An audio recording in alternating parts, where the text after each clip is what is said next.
Satu hari tidak sakit, 2 hari tidak sakit, 1 minggu tidak sakit, 2 minggu tidak sakit. Kok tidak usah menyerah, udah 2 minggu. Tiba-tiba pada minggu kedua Pak Stevi merasa sangat geli, di 4 titik geli sekali, kayak dikilik-kilik. Nah, rupanya klepnya sinusnya kebuka dan keluarlah banyak sekali kotoran-kotoran dari sinusnya. Pak Stevi mengatakan pada saya, Pak Rudi, saya sedot pelan-pelan.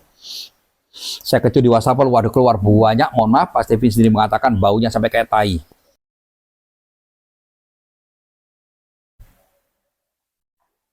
Selamat siang, ketemu lagi dengan Jana di rumah Pak Rudi Winata. Selamat siang, Pak. Selamat siang Mbak Jana, selamat siang Bapak Ibu, selamat datang di rumah saya. Ya, kami ada kisah yang menarik. Ini dari seorang dosen ITS di Surabaya, namanya Pak Stevi. Beliau mengalami sinusitis parah. Itu bagaimana kisahnya, Pak? Baik, jadi demikian Mbak Jana. Jadi Bapak Ibu, sering orang bertanya kepada saya, Pak Rudi, apakah Galasur ini sugesti? Kita harus percaya baru dia bekerja. No, Galasur tidak usah percaya. Nah, salah satu contoh akan saya ceritakan. Dan bagi Bapak yang mengalami, yaitu Pak Stevi, dosen ITS pada waktu itu, salam hormat dari saya. Jadi Bapak akan heran bagaimana Pak Rudi masih ingat cerita mungkin 16-17 tahun yang lalu. Jadi Pak Stevi saya diberi karunia oleh Tuhan otak yang sangat kuat memorinya dan tertata dengan rapi. Jadi saya masih ingat. Demikian pula Pak Haji Sumarwanto, mantan Direktur Semen Gresik. Jadi kalau mendengar video ini, ketahuilah bahwa video ini akan banyak menolong orang lain. Jadi Mbak Jana, ada satu orang dosen ITS namanya Pak Stevi. Pak Stevi mengalami sinusitis yang sangat akut. Jadi sinusitisnya akut karena satu dan lain hal tidak bisa dioperasi. Takutnya klepnya tambah rusak, harus penyinaran. Terus dia bilang sama saya, Pak Rudi, saya 1 minggu penyinaran 5 kali.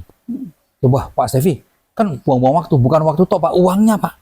Sekali penyinaran itu 500.000. Berarti satu minggu 5 kali Pak, 2,5 juta. 1 bulan 10 juta. Gaji saya aja cuma berapa Pak? Nah, saya tanya kalau tidak penyinaran bagaimana? Waduh, tidak kuat Pak Rudi. Kayak otak udunan. Jadi ini bahasa Pak Stevi. Pak Stevi, saya pinjam bahasa Anda. Kayak otak udunan. Kayak otak bisulan. Cetot, tidak kuat. Sakit sekali. Ya. Jadi akhirnya Pak Stevi mengatakan, jadi Pak Rudi terpaksa saya akhirnya dibantu sama teman-teman di ITS urunan potong gaji untuk membantu saya. Karena ini kejadian, bayangkan Bapak Ibu 10 juta per bulan, itu kejadian 16 tahun yang lalu. Mungkin 17 tahun yang lalu. Akhirnya Pak Stevi ketemu sama Direktur Semen Gresik, namanya Pak Haji Sumarwanto. Pak Haji Sumarwanto mengatakan apa? Pak Stevi, you are akademis, saya orang akademis.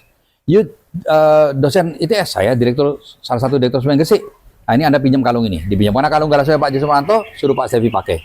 Tempelkan di sinus Anda terus. Apa nih? Udah ada saya jelaskan, kalau jelaskan itu sugesti. Tempelkan aja. Nanti placebo, tempelkan. Ditempel oleh Pak Stevi. 1 hari tidak sakit, 2 hari tidak sakit, 1 minggu tidak sakit, 2 minggu tidak sakit. Kok tidak usah menyerah, udah 2 minggu. Tiba-tiba pada minggu kedua Pak Stevi merasa sangat geli, di 4 titik geli sekali, kayak dikilik-kilik. Nah, rupanya klepnya sinusnya kebuka dan keluarlah banyak sekali kotoran-kotoran dari sinusnya. Pak Stevi mengatakan pada saya, Pak Rudi, saya sedot pelan-pelan. Saya kecup di wastafel, waduh keluar banyak. Mohon maaf, Pak Stevi sendiri mengatakan baunya sampai kayak tai. Ada warna coklat, warna hitam, ada warna waduh tidak karuan. Kayak lendir-lendir yang busuk keluar semua. Nah, setelah sedot terus sampai bersih, nah, akhirnya Pak Stevi pergilah ke dokter yang bisa menangani sinusnya. Dokternya mengatakan terjadi mujizat. Klepnya sinus yang sudah lengket, dioperasi pun tidak bisa, takutnya malah sobek, kebuka sendiri dan keluar semua penyakitnya. Nah, akhirnya Bapak Ibu saya diminta bicara di kampus ITS, di aula.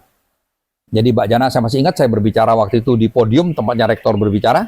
Di depan saya malah dosen-dosen, rektor-rektor, dekan-dekan, malah mereka duduk. Dan waktu itu kalau tidak salah perkuliahan sempat dihentikan sebentar demi kepentingan ini. Karena apa? Karena mereka heran kok mereka tidak potong gaji lagi. Dan mereka dengar dari tata usaha bahwa ternyata Pak Stevi sudah sembuh, jadi nggak usah potong gaji. Kok bisa sembuh? Nah, karena pakai kalung ini. Nah, mereka mendengarkan.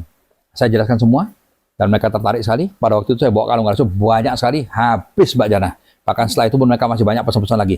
Jadi bagi Bapak Ibu yang tertarik untuk masalah sinusitis, masalah pilek, masalah apa ya. Jadi pada dasarnya kalung ini punya kekuatan memang besar. Jadi penyakit apapun kalau udah ketempel ini akan hilang.